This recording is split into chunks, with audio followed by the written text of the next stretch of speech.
ਤੇ ਇਸ ਤਰ੍ਹਾਂ ਹੀ ਅਸੀਂ ਦਿਖਾਤਾ ਅੱਜ ਦੁਨੀਆ ਨੂੰ ਪਹਿਲੀ ਵਾਰ ਦੁਨੀਆ 'ਚ ਇਤਿਹਾਸ 'ਚ ਪਹਿਲੀ ਵਾਰ ਹੋਇਆ ਵੀ ਕਿਸਾਨਾਂ ਨੇ ਆਪਦੀ ਸੰਸਦ ਲਾਈ।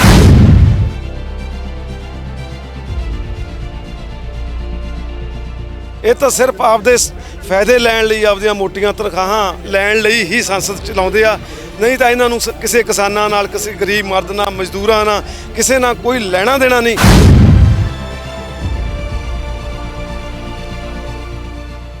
ਰੋਜ਼ ਤੋਮਰ ਜੀ ਕਹਿ ਦਿੰਦੇ ਆ ਇਹਦੇ ਤੋਂ ਇਹ ਵਾਪਸ ਨਹੀਂ ਹੋਣਗੇ, ਗੱਲਬਾਤ ਕਰ ਲਓ। ਇਹ ਗੱਲ ਕਿਉਂ ਕਰਦੇ, ਸ਼ਰਤ ਕਿਉਂ ਰੱਖਦੇ?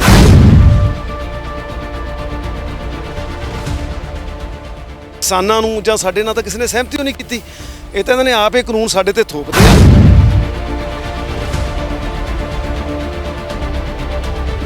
ਉਸ ਤੋਂ ਬਾਅਦ ਅਸੀਂ ਇਹਨਾਂ ਦੇ ਇਹ ਵੀ ਭਰਮ ਦੂਰ ਕਰਤਾ, ਅਸੀਂ ਚਿੱਠੀ ਵੀ ਲਿਖਤੀ ਉਹਨੂੰ ਵੀ 2-2.5 ਮਹੀਨੇ ਹੋ ਗਏ ਨੇ ਬਈ ਅਸੀਂ ਆ ਬੈਠੇ ਆ 35-40 ਕਿਲੋਮੀਟਰ, ਸਾਨੂੰ ਸੱਦ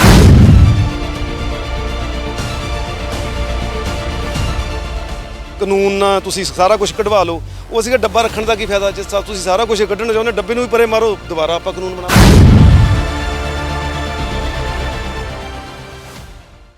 ਸਤਿ ਸ੍ਰੀ ਅਕਾਲ, ਸਕਾਈ ਨਿਊਜ਼ ਵੇਖ ਰਹੇ ਸਾਰੇ ਦਰਸ਼ਕਾਂ ਦਾ ਜੀ ਆਇਆਂ ਨੂੰ ਤੇ ਮੈਂ ਆ ਤੁਹਾਡੇ ਨਾਲ ਪ੍ਰਕਾਸ਼ ਫੁਲਾਰਾ। ਮੇਰੇ ਠੀਕ ਪਿੱਛੇ ਇਸ ਵੇਲੇ ਸੰਸਦ ਤੋਂ ਕੁਛ ਹੀ ਦੂਰੀ ਦੇ ਵਿੱਚ ਇੱਕ ਹੋਰ ਸੰਸਦ ਕਿਸਾਨ ਸੰਸਦ ਲੱਗ ਰਹੀ ਹੈ। ਅੱਜ ਦੂਜਾ ਦਿਨ ਹੈ ਤੇ ਲਗਾਤਾਰ ਕਿਸਾਨਾਂ ਦੇ ਵੱਲੋਂ ਮੋਦੀ ਸਰਕਾਰ ਤੱਕ ਆਪਣੀ ਆਵਾਜ਼ ਪਹੁੰਚਾਈ ਜਾ ਰਹੀ ਹੈ, ਕਿਉਂਕਿ ਪਿਛਲੇ 8 ਮਹੀਨੇ ਤੋਂ ਜ਼ਿਆਦਾ ਦਾ ਸਮਾਂ ਹੋ ਚੁੱਕਿਆ ਹੈ।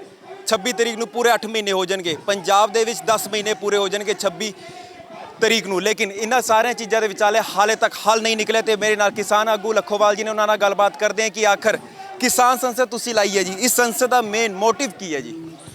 ਕਿਉਂਕਿ ਜਿਹੜੀ ਉਹ ਦੂਸਰੀ ਸੰਸਦ ਲੱਗਦੀ ਆ, ਇੱਕ ਤਾਂ ਅਸੀਂ ਪਹਿਲਾਂ ਵਿਪ ਵੀ ਜਾਰੀ ਕੀਤੀ ਆ ਸਾਰੇ ਐਮਪੀਆਂ ਨੂੰ ਵੀ ਉਹਦੇ ਵਿੱਚ ਹਾਜ਼ਰ ਰਹਿਣ, ਤੇ ਉਹ ਸਾਡੀ ਆਵਾਜ਼ ਚੱਕਣ ਨਹੀਂ। ਆਮ ਜਿਹੜੇ ਐਮਪੀ ਆ ਉਹਦੇ ਵਾਕਆਊਟ ਕਰੇ ਆਉਂਦੇ ਆ, ਪਰ ਦੇਖੋ ਤੁਸੀਂ ਹੁਣ ਵਾਕਆਊਟ ਨਹੀਂ ਕਰਦੇ, ਉੱਥੇ ਆਵਾਜ਼ ਚੁੱਕਦੇ ਆ।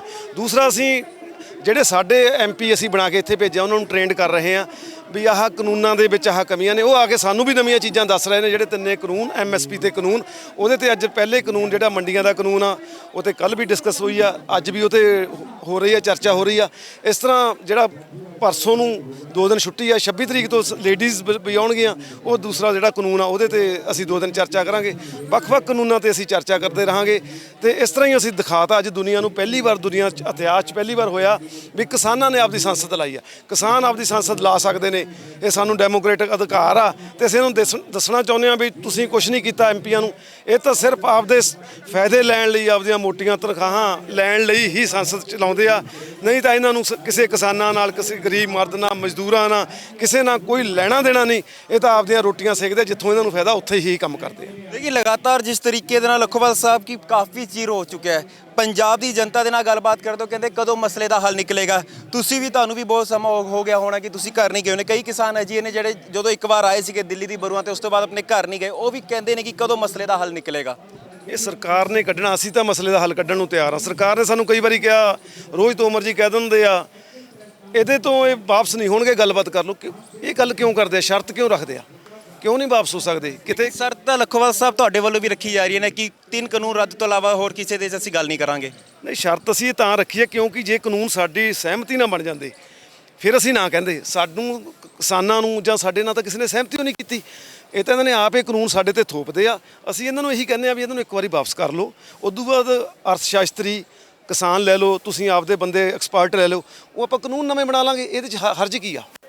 ਲੇਕਿਨ ਕਾਨੂੰਨ ਨਵੇਂ ਬਣਾਉਣ ਦੇ ਵਿਚਾਲੇ ਜਿਹੜੀ ਗੱਲ ਹੈ ਸਰਕਾਰ ਦੇ ਵੱਲੋਂ ਨਹੀਂ ਚੁੱਕਿਆ ਜਾ ਰਿਹਾ। ਲੇਕਿਨ ਪ੍ਰਧਾਨ ਮੰਤਰੀ ਮੋਦੀ ਸਾਹਿਬ ਤਾਂ ਇਹ ਕਹਿੰਦੇ ਨੇ ਕਿ ਇੱਕ ਫੋਨ ਕਾਲ ਦੀ ਦੂਰੀ ਦੇ ਵਿੱਚ ਨੇ ਕਿਸਾਨ। ਉਹ ਫੋਨ ਨੰਬਰ ਤੁਹਾਨੂੰ ਮਿਲਿਆ ਜਾਂ ਫਿਰ ਉਹ ਫੋਨ ਕਾਲ ਦੀ ਦੂਰੀ ਹਾਲੇ ਤੱਕ ਘਟੀ ਹੋਈ ਹੈ? ਨਹੀਂ, ਉਹ ਫੋਨ ਨਹੀਂ ਮਿਲਿਆ। ਉਸ ਤੋਂ ਬਾਅਦ ਅਸੀਂ ਇਹਨਾਂ ਦੇ ਇਹ ਵੀ ਭਰਮ ਦੂਰ ਕਰਤਾ, ਅਸੀਂ ਚਿੱਠੀ ਵੀ ਲਿਖਤੀ ਉਹਨੂੰ ਵੀ 2-2.5 ਮਹੀਨੇ ਹੋ ਗਏ ਨੇ ਬਈ ਅਸੀਂ ਆ ਬੈਠੇ ਆ 35-40 ਕਿਲੋਮੀਟਰ, ਸਾਨੂੰ ਸੱਦ ਲਓ ਤੇ ਅਸੀਂ ਗੱਲਬਾਤ ਲਈ ਤਿਆਰ ਹਾਂ। ਪਰ ਉਹ ਸਾਡੇ ਚਿੱਠੀ ਦਾ ਜਵਾਬ ਵੀ ਅਜੇ ਕੋਈ ਨਹੀਂ ਆਇਆ ਹੈਗਾ ਤੇ ਜਦ ਸਾਨੂੰ ਸੱਦਣਗੇ ਅਸੀਂ ਮੀਟਿੰਗ ਲਈ ਜਾਵਾਂਗੇ। ਅਸੀਂ 11 ਮੀਟਿੰਗਾਂ 'ਚ ਇਹਨਾਂ ਨੂੰ ਦਿਖਾਤਾ ਵੀ ਇਹਨਾਂ ਦੇ ਕਾਨੂੰਨ ਮਾੜੇ ਆ, ਕਾਨੂੰਨ ਗਲਤ ਨੇ, ਇਹ ਵਾਪਸ ਲੈ ਲਓ। ਉਦੋਂ ਵੀ ਇਹਨਾਂ ਨੇ ਵਾਅਦਾ ਵੀ ਕੀਤਾ ਸੀ, ਅਮਿਤ ਸ਼ਾਹ ਜੀ ਨੇ ਵੀ, ਮੈਂ ਮੀਟਿੰਗ 'ਚ ਗਿਆ ਸੀ, ਉਦੋਂ ਵੀ ਕਿਹਾ ਸੀਗਾ ਵੀ ਕਾਨੂੰਨ ਤੁਸੀਂ ਸਾਰਾ ਕੁਝ ਕਢਵਾ ਲਓ। ਉਹ ਸੀਗਾ ਡੱਬਾ ਰੱਖਣ ਦਾ ਕੀ ਫਾਇਦਾ, ਜੇ ਤੁਸੀਂ ਸਾਰਾ ਕੁਝ ਕੱਢਣਾ ਚਾਹੁੰਦੇ ਡੱਬੇ ਨੂੰ ਵੀ ਪਰੇ ਮਾਰੋ, ਦੁਬਾਰਾ ਆਪਾਂ ਕਾਨੂੰਨ ਬਣਾ ਲਾਂਗੇ। ਲੇਕਿਨ ਅੱਜ ਇੱਥੇ ਕਿਸਾਨ ਸੰਸਦ ਦਾ ਦੂਜਾ ਦਿਨ ਹੈ ਤੇ ਲੇਕਿਨ ਅੱਜ 2 ਸੰਸਦ ਕਿਉਂ ਲੱਗੀਆਂ ਹੋਈਆਂ ਨੇ?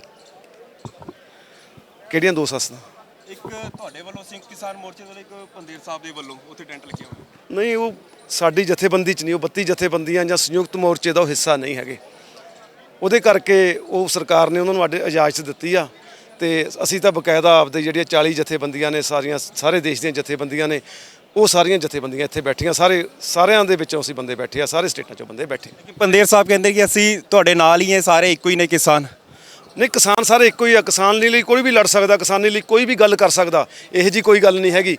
ਪਰ ਇਸ ਤਰ੍ਹਾਂ ਉਹਨਾਂ ਨੂੰ ਨਹੀਂ ਸੀ ਲਾਉਣੀ ਚਾਹੀਦੀ। ਚਲੋ ਉਹਨਾਂ ਦੀ ਆਪਦੀ ਮਰਜ਼ੀ ਹੈ, ਉਹਨਾਂ ਦੀ ਆਪਦੀ ਜਥੇਬੰਦੀ ਹੈ। ਉਹ ਸਟੇਜ ਵੀ ਸਾਡੇ ਨਾਲ ਅੱਡ ਲੱਗੀ ਹੋਈ ਆ, ਸਾਡੀਆਂ ਸਟੇਜਾਂ ਤਾਂ ਇੱਕੋ ਉਹ ਲੱਗੀ ਹੋਈ ਆ ਸਿੰਘੂ ਬਾਰਡਰ ਤੇ 40 ਜਥੇਬੰਦੀਆਂ ਦੀ। ਬਹੁਤ ਬਹੁਤ ਧੰਨਵਾਦ ਤੁਹਾਡਾ ਸਾਡੇ ਨਾਲ ਜੁੜਨ ਤੇ। ਇਹ ਸਨ ਲੱਖੋਵਾਲ ਸਾਹਿਬ ਜਿਨ੍ਹਾਂ ਨੇ ਸਾਫ਼ ਤੌਰ ਦੇ ਵਿੱਚ ਜਿਸ ਤਰੀਕੇ ਦੇ ਵਿੱਚ ਗੱਲਾਂ ਦਾ ਜ਼ਿਕਰ ਕੀਤਾ, ਉਸ ਦੇ ਵਿੱਚ ਸਾਫ਼ ਤੌਰ ਤੇ ਇਹ ਹੈ ਕਿ ਅੱਜ ਕਿਸਾਨ ਸੰਸਦ ਜਿਹੜੀ ਦੂਜੇ ਦਿਨ ਦੇ ਵਿੱਚ ਜੰਤਰ ਮੰਤਰ ਦੇ ਵਿੱਚ ਦੂਜੀ ਸੰਸਦ ਜਿਹੜੀ ਪੰਦੇਰ ਸਾਹਿਬ ਦੇ ਵੱਲੋਂ ਲਾਈ ਗਈ ਹੈ, ਉਸ ਨੂੰ ਲੈ ਕੇ ਸਾਫ਼ ਤੌਰ ਤੇ ਉਹਨਾਂ ਦਾ ਕਹਿਣਾ ਹੈ ਕਿ ਇਹੋ ਜਿਹੀ ਜਿਹੜੀ ਸੰਸਦ ਦੂਜੀ ਉਹਨਾਂ ਨੂੰ ਨਹੀਂ ਲਾਉਣੀ ਚਾਹੀਦੀ ਸੀਗੀ। ਸੰਯੁਕਤ ਕਿਸਾਨ ਮੋਰਚੇ ਦੇ ਆਹਵਾਨ ਦੇ ਵਿੱਚ ਜਿਹੜੀ ਇੱਕ ਸੰਸਦ ਲੱਗੀ ਹੈ ਉਹੀ ਲੱਗਣੀ ਚਾਹੀਦੀ ਸੀ। ਕੈਮਰਾਮੈਨ ਭਾਨੂ ਪ੍ਰਤਾਪ ਦੇ ਨਾਲ ਪ੍ਰਕਾਸ਼ ਫੁਲਾਰਾ, ਸਕਾਈ ਨਿਊਜ਼ ਪੰਜਾਬ, ਦਿੱਲੀ।